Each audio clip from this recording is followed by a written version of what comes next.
ಚಳ್ಳಕೆರೆ ತಾಲೂಕಿನ ನನ್ನಿವಾಳ ಗ್ರಾಮದಲ್ಲಿ ಶಾತವಾಹನ ಗ್ರಾಮೀಣ ಅಭಿವೃದ್ಧಿ ಸಂಸ್ಥೆ ಮತ್ತು ವಿಜಯ ಸಂಕಲ್ಪ ದಿನಪತ್ರಿಕೆ ವತಿಯಿಂದ ಬುದ್ಧ ಪೂರ್ಣಿಮಾ ಕಾರ್ಯಕ್ರಮವನ್ನು ಹಮ್ಮಿಕೊಳ್ಳಲಾಗಿತ್ತು. ಈ ಕಾರ್ಯಕ್ರಮದಲ್ಲಿ ಗೌತಮ ಬುದ್ಧನ ಭಾವಚಿತ್ರಕ್ಕೆ ಪುಷ್ಪ ನಮನ ಸಲ್ಲಿಸಿ ಕಾರ್ಯಕ್ರಮವನ್ನು ಉದ್ಘಾಟಿಸಲಾಯಿತು. Professor CK. ಮಹೇಶ್ವರಪ್ಪ ಮಾತನಾಡಿ,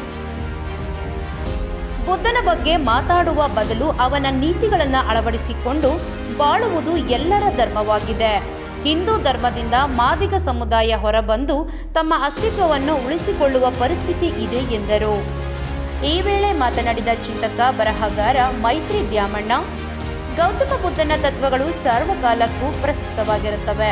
ಅವುಗಳನ್ನು ಅಳವಡಿಸಿಕೊಂಡು ಜೀವನ ಸಾಗಿಸುವುದು ಪ್ರತಿಯೊಬ್ಬರ ಕರ್ತವ್ಯವಾಗಿದೆ. ಬುದ್ಧನ ಅಷ್ಟಾಂಗ ಮಾರ್ಗವನ್ನು ಅನುಸರಿಸಿದಾಗ ಮಾತ್ರ ಉತ್ತಮ ಜೀವನ ಕಂಡುಕೊಳ್ಳಲು ಸಾಧ್ಯವಾಗುತ್ತದೆ ಎಂದರು. ಸಾಹಿತಿ ಹಾಗೂ ಪತ್ರಕರ್ತ ಕೊರಲಕುಂಟೆ ತಿಪ್ಪೇಸ್ವಾಮಿ ಮಾತನಾಡಿ, ಇತ್ತೀಚಿನ ದಿನಗಳಲ್ಲಿ ಸಮಾಜವು ಕಲುಷಿತಗೊಳ್ಳುತ್ತಿದ್ದು ವಿಕೃತ ಮನಸ್ಥಿತಿಯನ್ನ ಹೊಂದುತ್ತಿದೆ. ಸಂವಿಧಾನವನ್ನ ಬದಲಾವಣೆ ಮಾಡುತ್ತೇವೆ ಎಂಬ ಹೀನ ಮನಸ್ಥಿತಿಯವರಿಗೆ ಬುದ್ಧ ಪ್ರಜ್ಞೆಯ ಅವಶ್ಯಕತೆ ಇದೆ ಎಂದರು.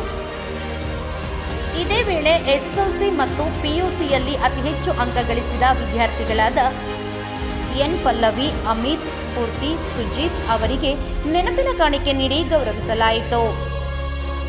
ಕಾರ್ಯಕ್ರಮದಲ್ಲಿ ಸಾಹಿತಿ ಮೋದೂರು ತೇಜ, ನಿವೃತ್ತ ತಹಶೀಲ್ದಾರ್ ಮಲ್ಲಿಕಾರ್ಜುನ್, ಪ್ರಗತಿಪರ ರೈತ ಡಾಕ್ಟರ್ ಆರ್.ಎ. ದಯಾನಂದ ಮೂರ್ತಿ, ಶಾತವಾಹನ ಗ್ರಾಮೀಣ ಅಭಿವೃದ್ಧಿ ಸಂಸ್ಥೆಯ ಅಧ್ಯಕ್ಷ ಕೃಷ್ಣಮೂರ್ತಿ, ನಾಗರಾಜ್, ಮಲ್ಲಿಕಾರ್ಜುನ್, ಸಿ.ಕೆ. ಮಹೇಶ್ ಕುಮಾರ್, ಚಿಕ್ಕಣ್ಣ, ತಿಪ್ಪೇಸ್ವಾಮಿ, ಜಯಣ್ಣ, ಶಿವಣ್ಣ, ಪಿಡಿಒ ಇನಾಯಕ್ ಪಾಷಾ, ಹನುಮಂತಪ್ಪ, ದ್ಯಾಮರಾಜ್ ಸೇರಿದಂತೆ ಹಲವರು ಉಪಸ್ಥಿತರಿದ್ದರು.